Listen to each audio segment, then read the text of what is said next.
Good afternoon, everyone. And first of all, thank you to the organizers for having me today. And I've listened with interest to all your presentation. There's so much food for thought for our industries. So thank you so much to everyone. My name is Laura, and my background is in licensing and publishing. I worked for the Pokemon company and then worked for HarperCollins for 10 years, where I was lucky enough to work on big brands like Game of Thrones, Agatha Christie, J.R.R. Tolkien.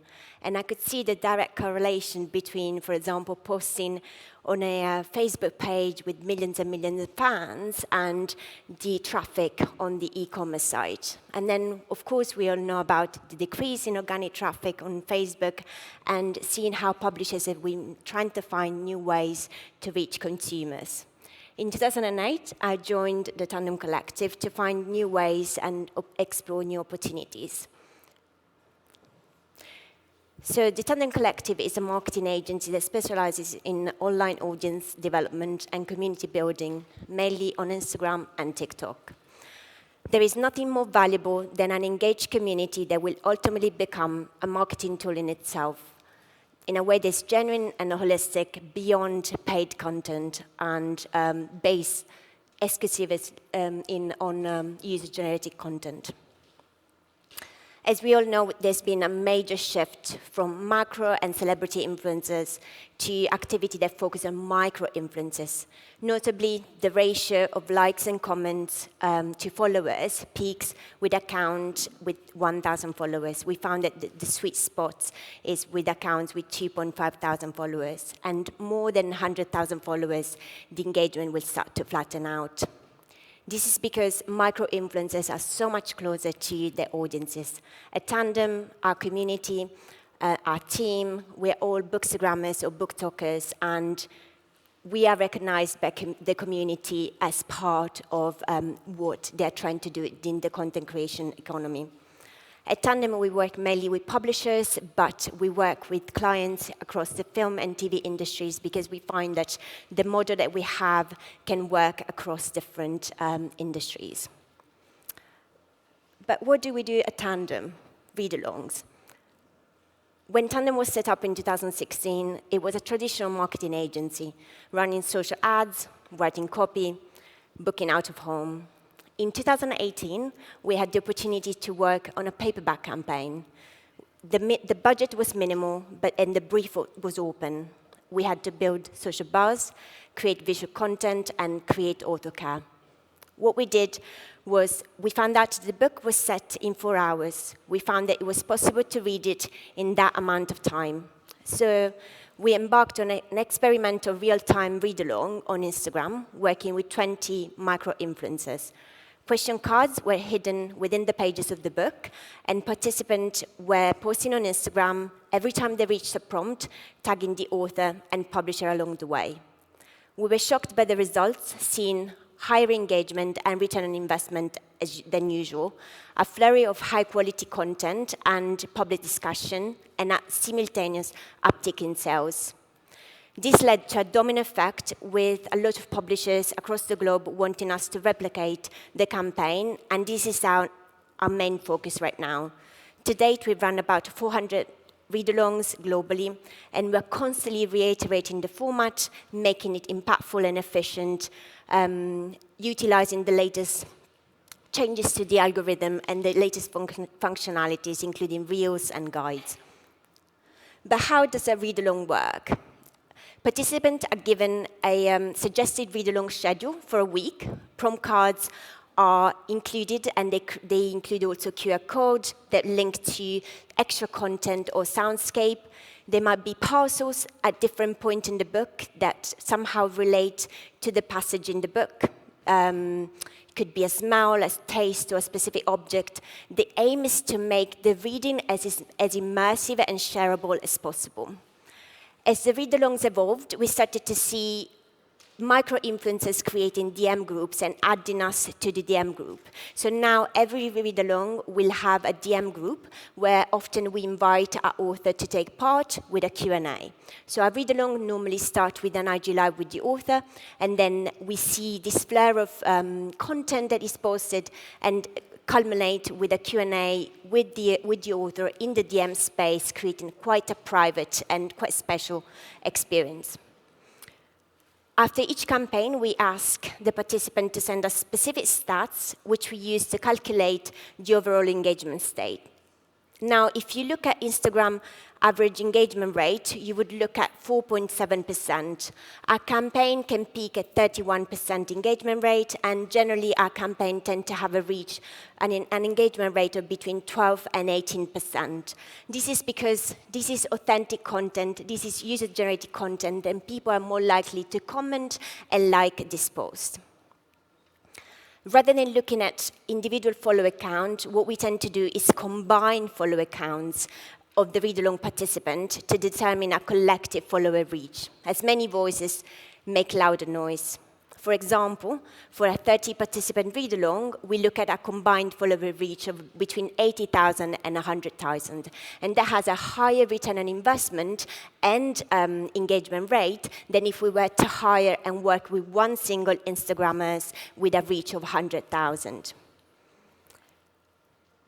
We also run superfans read-alongs, readathon, cover reviews on our channels, and having worked with publishing partners and publishers for many years, I knew that there were lead publications, so priority titles that were often called event publication. So at Tandem, what we created is an event publication package where we get 100 people reading the book simultaneously. We work with brands, we create online book clubs, and we work with media partners to set the event calendar. But we do more than a read-along. Based on the content of the books, we've extended the concept of the read-along, and we also do cook-along, workout-along, gift-along, clean-along, and increasingly watch-along with TV and film partners because of the success of book-to-screen adaptation. Our company was historically UK-based until recently. We'd only worked with Anglophone territories from the UK to the US, Canada, Australia, New Zealand. For the release of the Don Whistler latest book, City on Fire, published in April, we partnered with HarperCollins to promote the book with read-alongs taking place in 11 territories and 7 different languages. So we worked with UK, US, Australia, New Zealand, Italy, Spain, France, Germany, Mexico, Sweden, and Japan.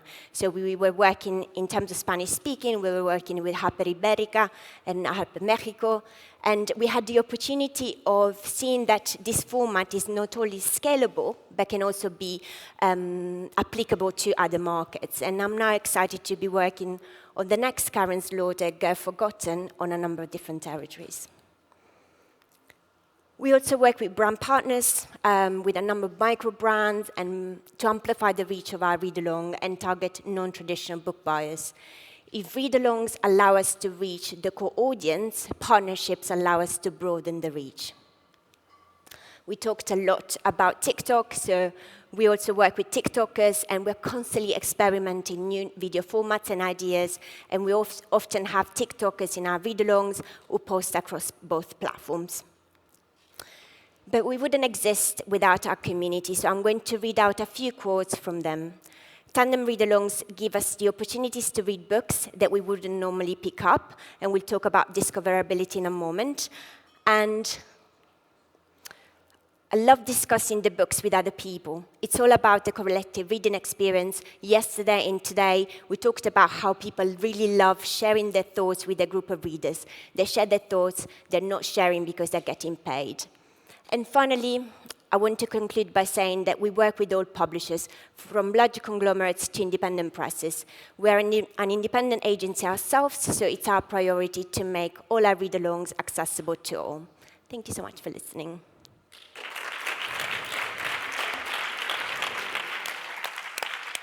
Nathan?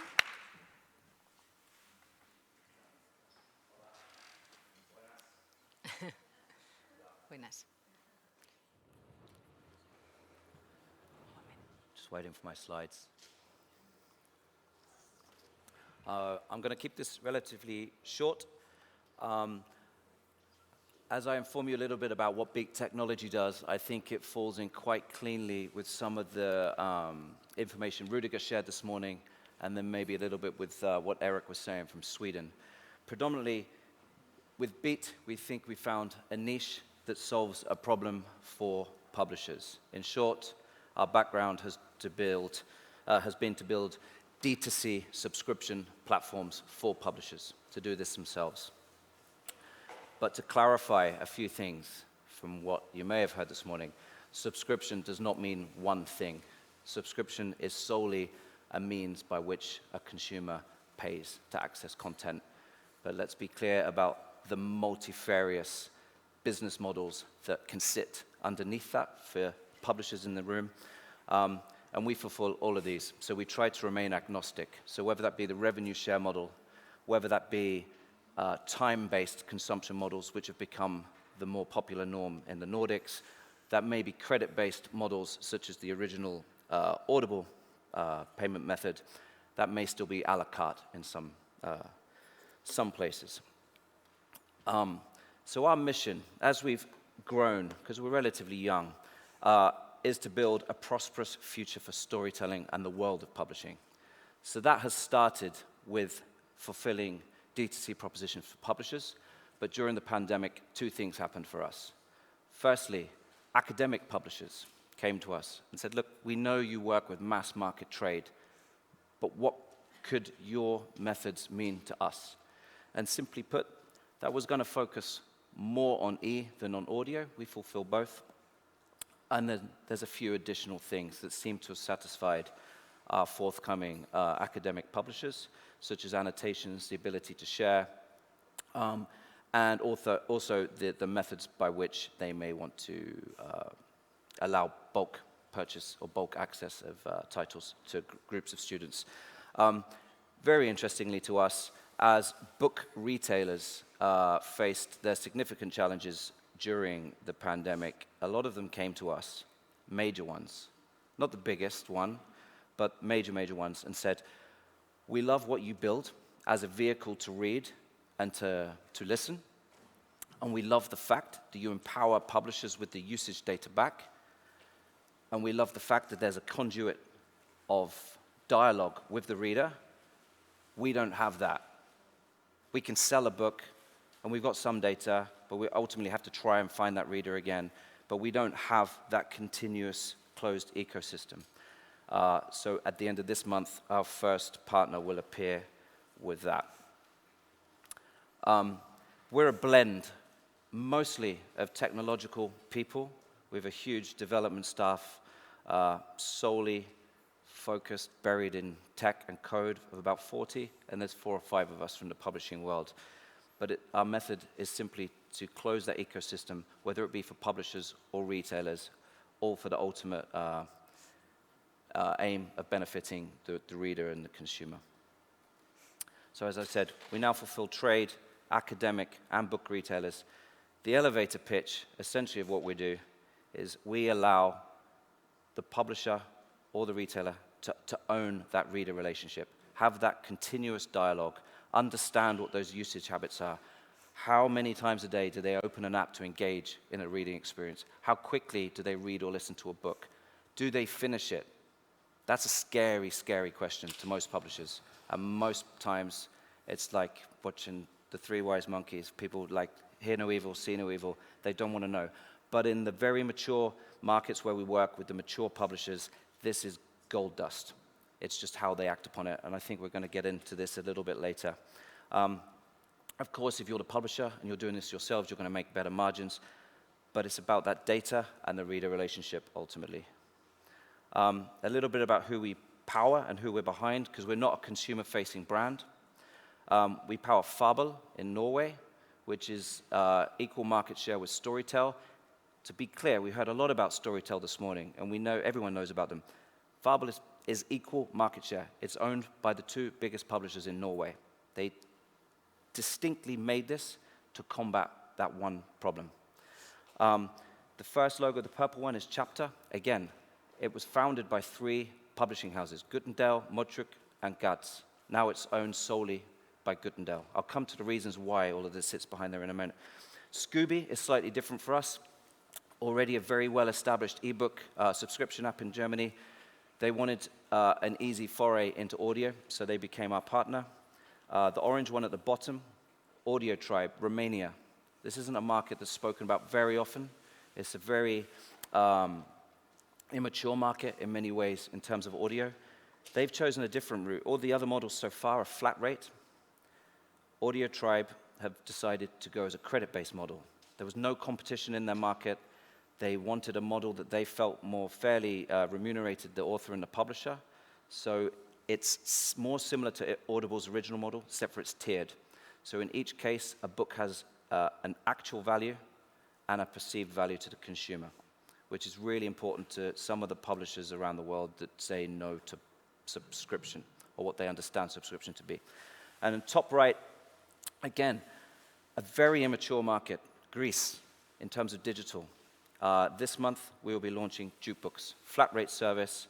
The difference here is that the initial entity is not the publishers. The publishers, 7 of the top 9, I believe, are on board, but this is backed by the biggest media corporation in that geographical region. That media company, Antenna, own commercial TV, commercial radio, magazines. They're the route to Vice and Huffington. That's the key, onboarding customers, keeping customers, and they will then, in turn, empower the Greek publishing market. A lot of times, people don't recognize those individual app icons unless you're from Norway or Denmark or Greece, etc. But in terms of publishing brands and retail brands in publishing we work with, these are some of the guys who've taken that leap into owning that consumer relationship themselves. I'm going to skip forward to this, probably the hardest slide to read all day, so I'm even going to have to step forward. If you go from the black line around, we've got publishing, content exploration, book data, books crafted via the market insights. Better books, that just means improving the engagement of books based on data, the consumer data, better targeting of customers, service owner. These are all the things that a service has. We have all of that. If you're the publisher and you have that as well because you've decided to make your own service, then you break something we call the data wall. Otherwise, you just hit a brick wall and you have none of this. You know how to do what you've done for hundreds of years, and you've moved into different elements of digital, but the line stops there because ultimately you know nothing about your consumers. That's a hard line, but I'm very rarely challenged on it when people are feeling honest. When publishers go D2C, that black line is removed. You have a whole ecosystem. And my final point is, this isn't binary. This isn't about digital, meaning e or audio. All of this consumption data feeds the wider business on how to sell print. So to some of Rudiger's slides this morning, where you're seeing huge growth in digital and maybe a decline or less growth in print, publishers that have these ecosystems themselves use this data to actually grow both sides of their business. That's all from me. Thank you, Nathan.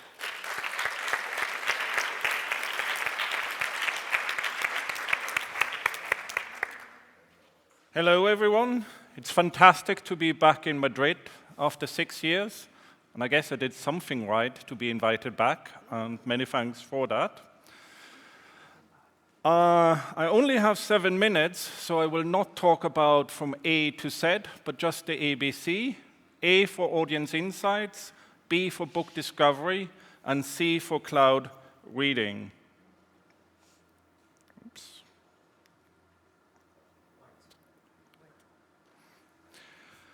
So, reader analytics, what do? We test books and collect data before they are published.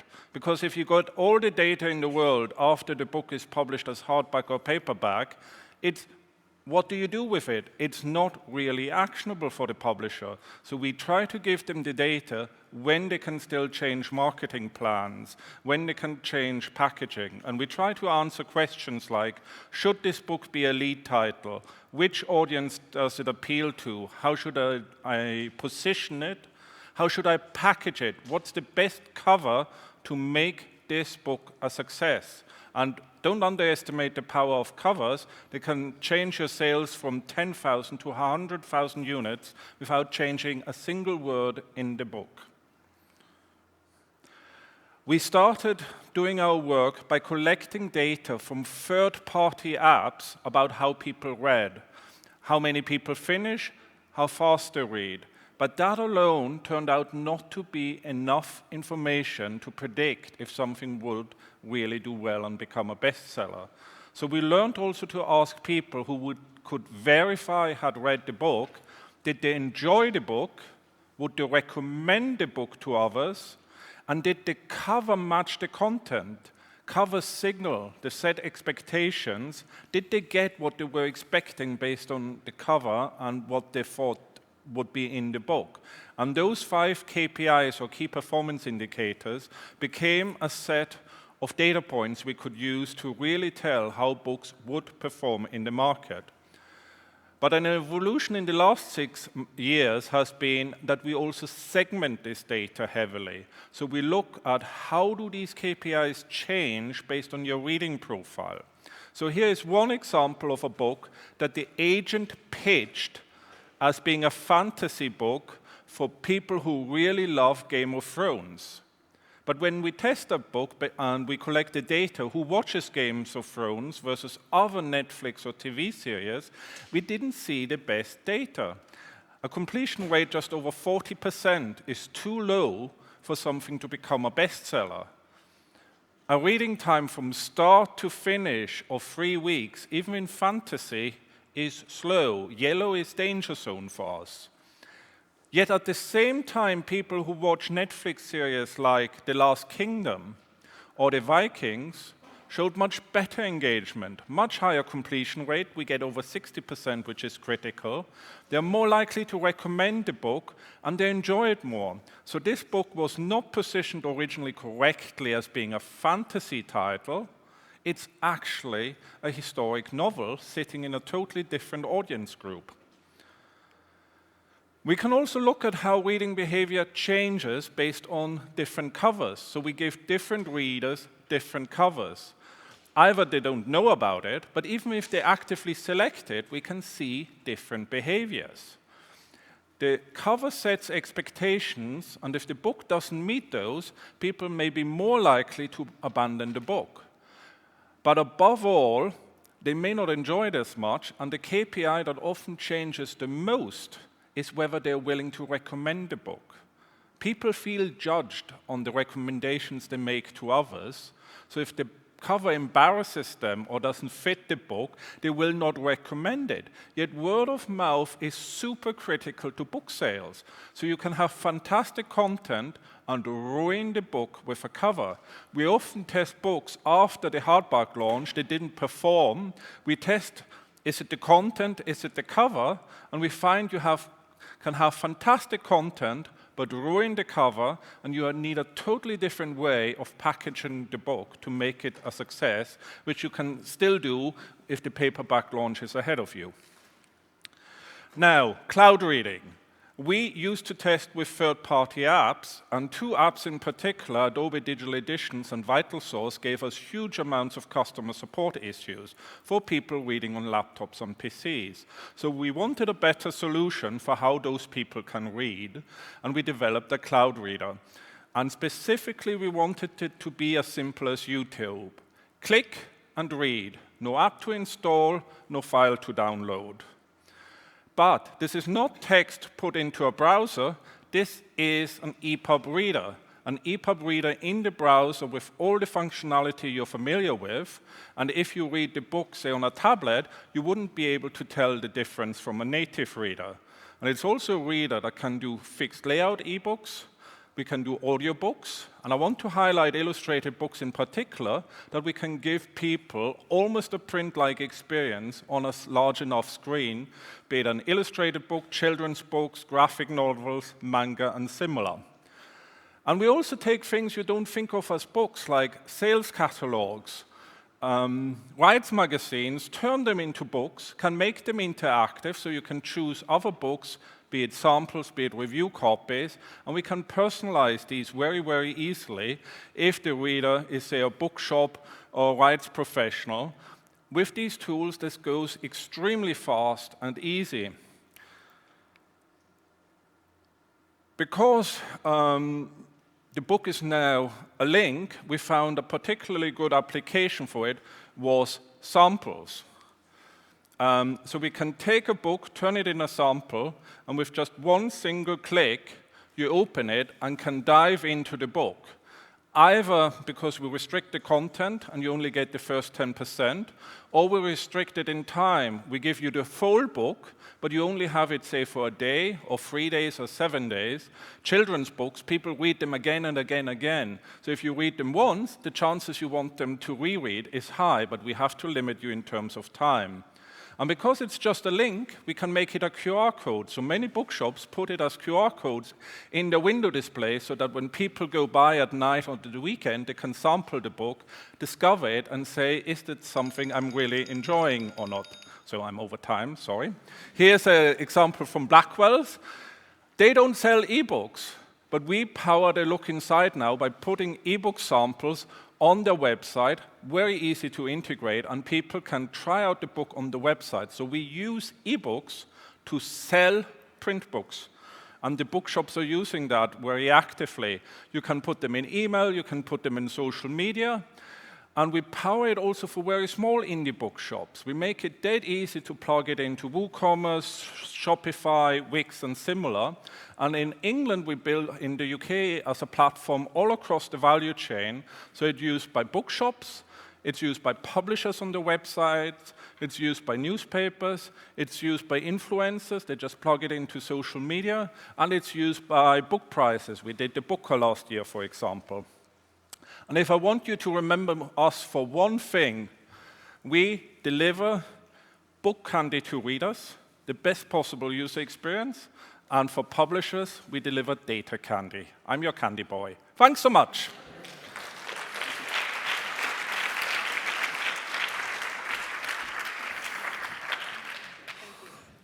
Okay, so thank you, three of you, for your nice presentations. And now, let me ask you some things here.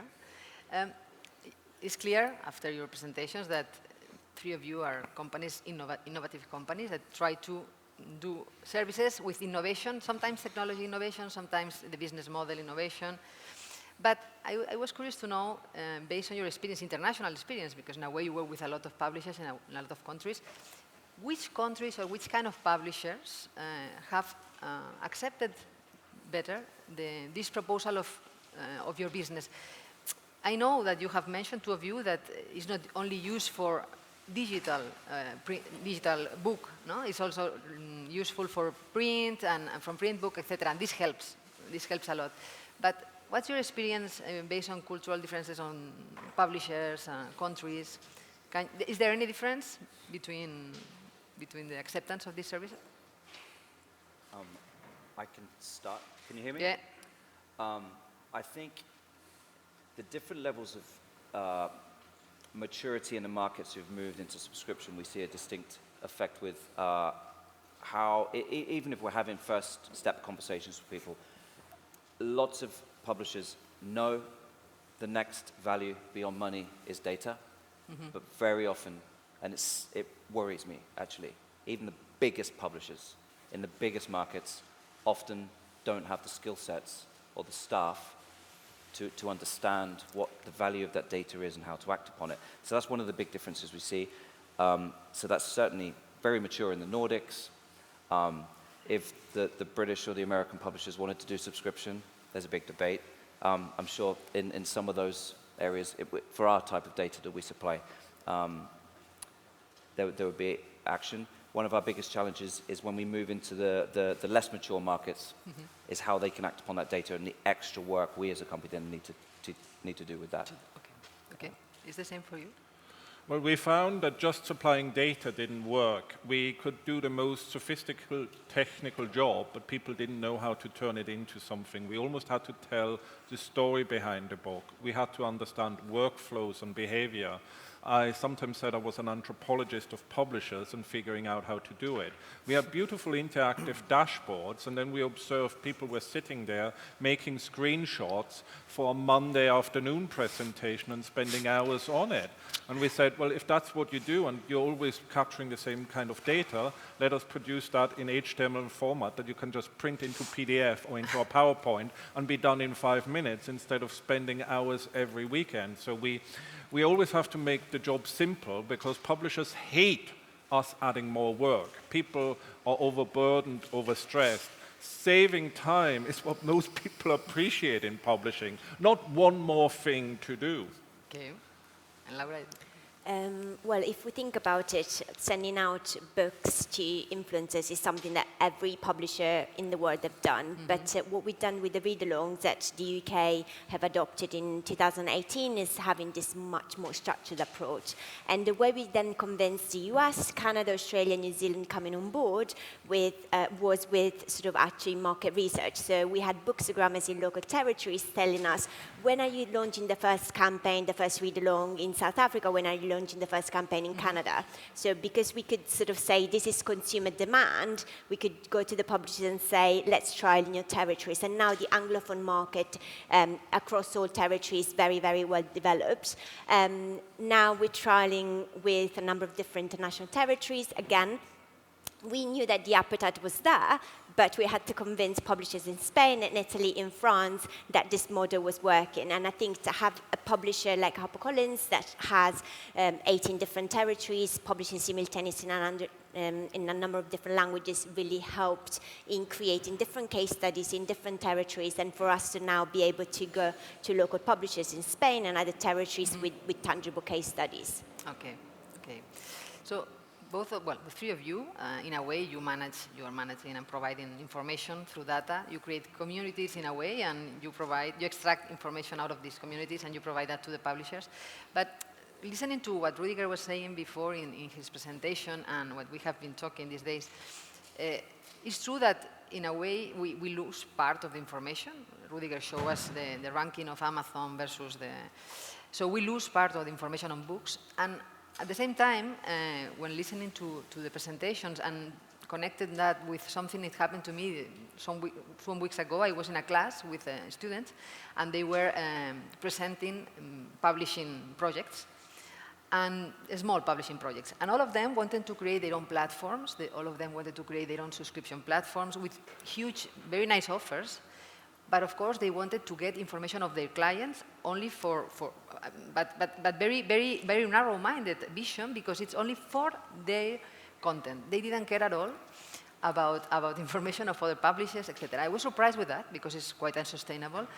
It's a pity that librarians or booksellers don't provide this information. You do. We saw this morning that the educational platforms said that they do that too, which is good. But to what extent these things we are missing? We are only looking at our own clients as a publisher. I am only looking at my database of clients, the ones that like my catalog. This brings us to a very narrow vision, maybe. Maybe we are not asking ourselves the good questions if we don't see what happens in other catalogs of other publishers. No? I don't know how you see that.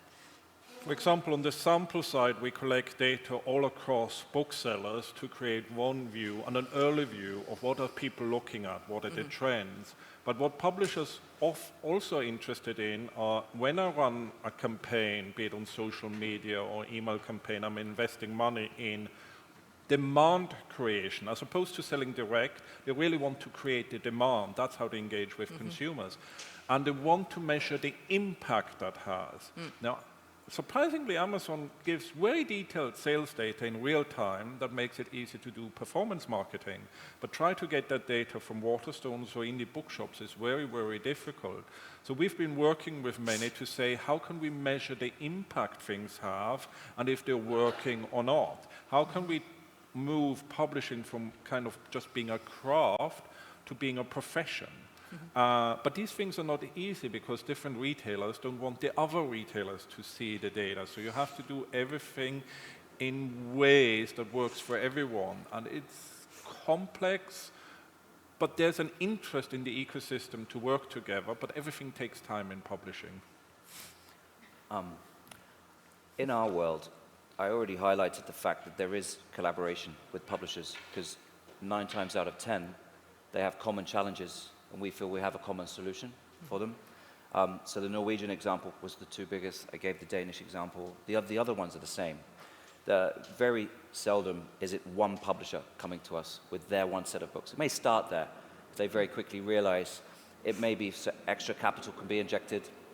Another publisher may come on board. Even if they don't come on board as a founding partner, these platforms, publisher-owned platforms, will often, in most cases, open up to allow the wider series of books on. And then that can be taken a step further.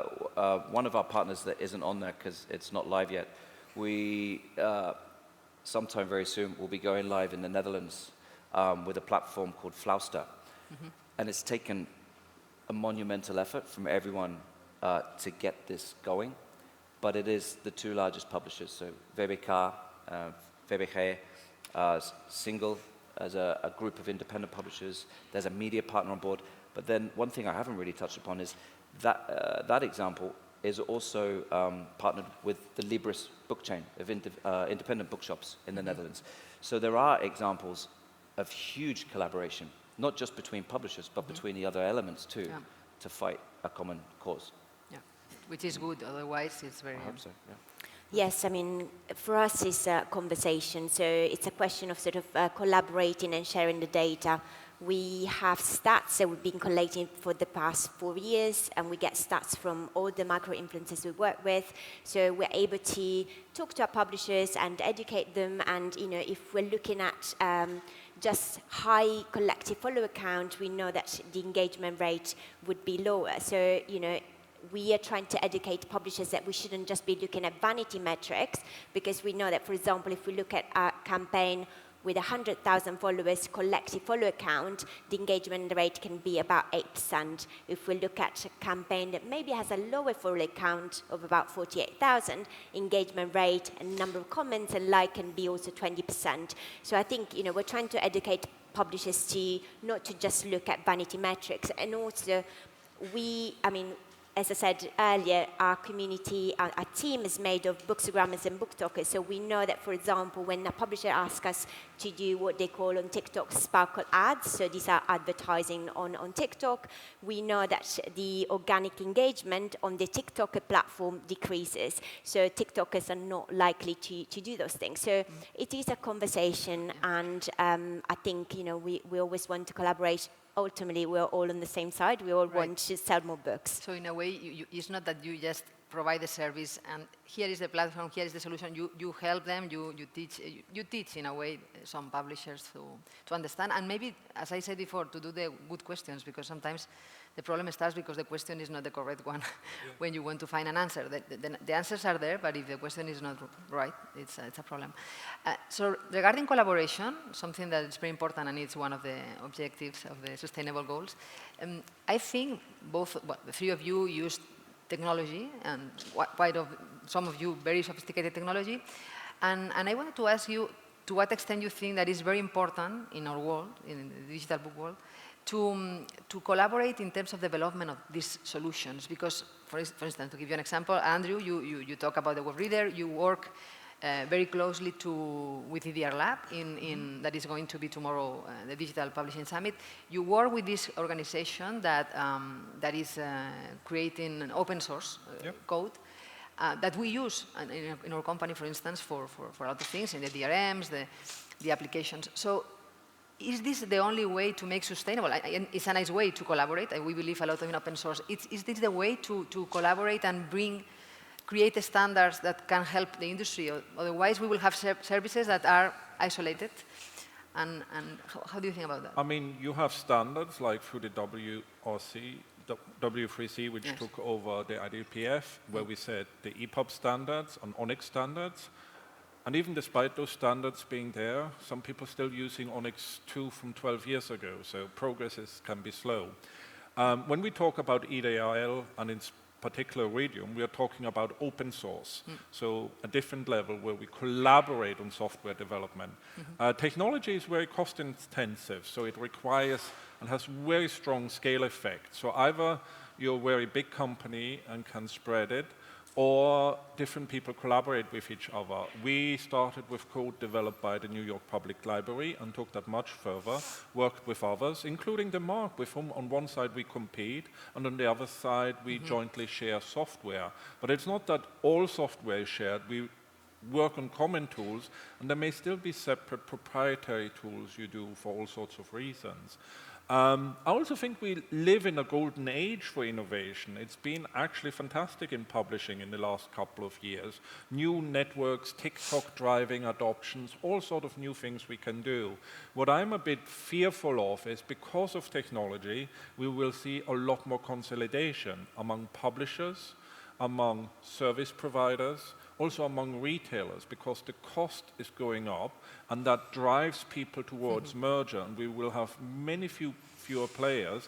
And I wonder if we will have the same level of innovation in 5 to 10 years compared to what we have now. That's one of my worries. Yeah.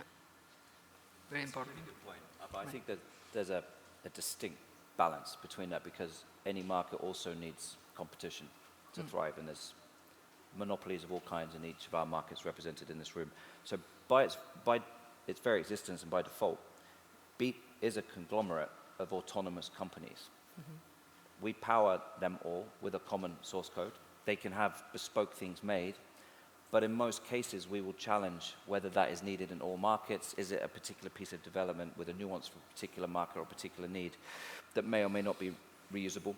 The newer markets coming on board will, of course, benefit from the maturity of the Nordics. So our Greek friends have been very vocal about this. That was one of the USPs for coming. Because what we have to consider around this consolidation question is, we all work in the publishing environment, and everybody always talks about vying for customer attention, which I kind of get bored of, because we hear it all the time. But what's really clear is the customer expectation is set by everyone else who's decades ahead of publishing in technology. So if they are a Netflix, a Disney, an HBO consumer, a Spotify consumer, and they're consuming their entertainment digitally, the standard is set.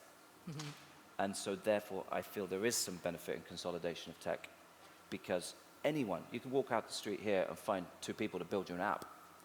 Whether it's good enough and whether it can maintain itself and become sustainable as a business is the much bigger question. Right. I mean, sorry, go No, ahead. no. I mean, we freely borrow, for example, the concept of taste clusters from Netflix and how to apply that to book publishing. But it's also, I think, very important for us to look at how the book industry is very different from other industries. Music was always, if it's digital, it still goes through an amplifier or another means, so you didn't tell the difference between analog and digital as much. In book, we have an interface that has preserved the printed format in a way that we haven't seen in other entertainment industries. And I think it's important for us sometimes to sit back and say, what makes books different, and why will these trends continue, and what implications do they have for us into the future? Yes, I think, Arantza, earlier you mentioned that there is a sort of technology innovation, but there's also innovation in marketing and business models. And this is, I mean, in our case, it's more around marketing innovation.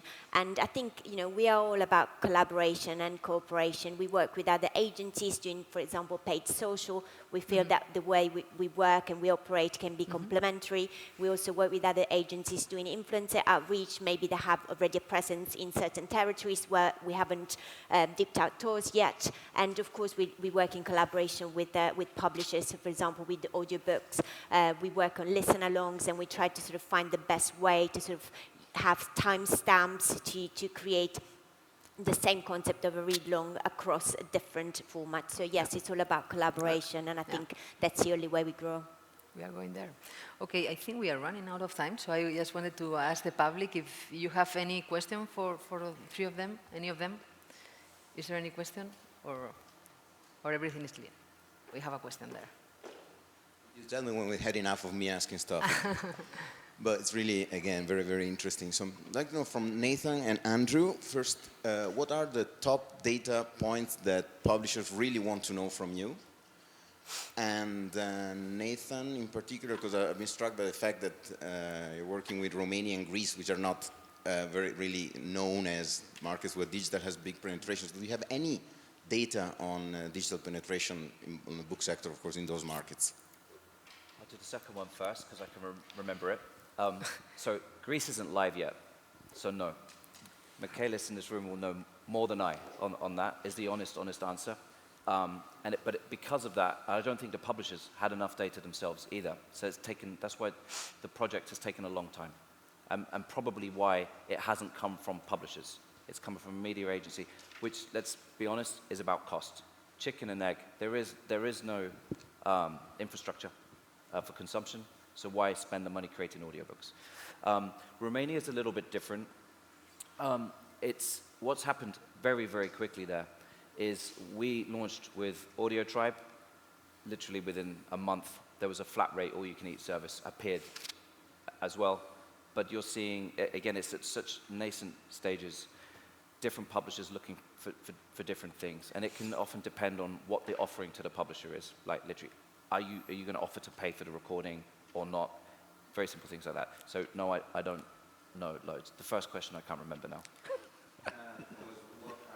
The KPI. Okay. What kind of data? Yes. I don't think they know. Top In 10, the top 10 early data. days, publishers said, we want all this reading data. We want to know if you finished a book and how long it took you. And we constructed in a way they could, and it was of no use to them whatsoever. What they really wanted in the end was understanding audiences, understanding how to segment books. We have not one uniform audience for books, and it's not the housewife in Düsseldorf. It is really understanding more this concept of taste clusters and who will be the powerful engagers with which book and how to reach them. The other kind of data publishers want is understanding what works and what doesn't. Creating feedback loops that a lot of things in publishing are done because we think they work, and they've always been done that way, and we're not actually sure if they make a difference. So data that really helps us understanding many of the processes and workflows and create feedback loop. If you go into a theater, you get the applause of the audience. We don't have that in books and reading. So creating feedback loops for publishers, for editors, for authors matters. We had a lot of pushback from editors in the early days who thought this was about rewrite chapter 8 or 7. They hated what we did initially, and then they learned this was a feedback loop for them to understand why some things really work and other things don't work, and they then took that data into the acquisition process for the next book. So they started appreciating it, but they had to go through the learning exercise a few times. But publishers can ask you for a lot of things, and it turns out, no, that's not really what they need. And often they don't understand how they actually really work, and they can't formulate it for you. That makes it so challenging at times. One thing I'd like to add, because that's great, and I've faced that a lot as well, and quite often they don't know what they need, and it's a learning process on both sides. I spoke a lot about aiding publishers to build businesses. So it could be a standalone digital business, or something over time they learn to feed their wider business. So the different set of data is understanding things like lifetime customer value and cost per acquisition. And that is a steep, steep learning curve. To sit in front of a publisher and talk about the lifetime customer value and cost per acquisition cost blows their minds. But we will handwalk through that with lots of examples of what we've done already, and often that is the thing that will dictate whether we will work with a publisher or not. Because if we can't see a longer-term project plan for how to reach those metrics, and we understand it may need to be over a period of time, that can be something that may make us walk away. You're pointing to a big schism in publishing, thinking of the reader as a repeat customer. That is still not the way trade publishers tend to work. This we also saw yesterday. Publishers don't think of all the revenue they make or how much they make per person.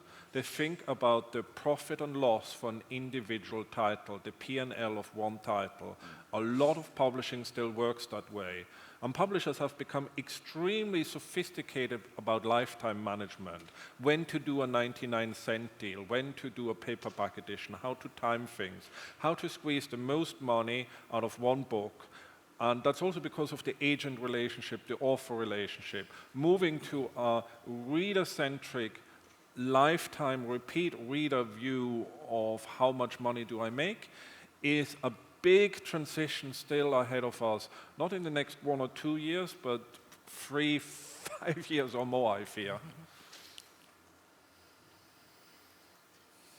Any other question? No? So thank you, three of you, and now it's time for lunch.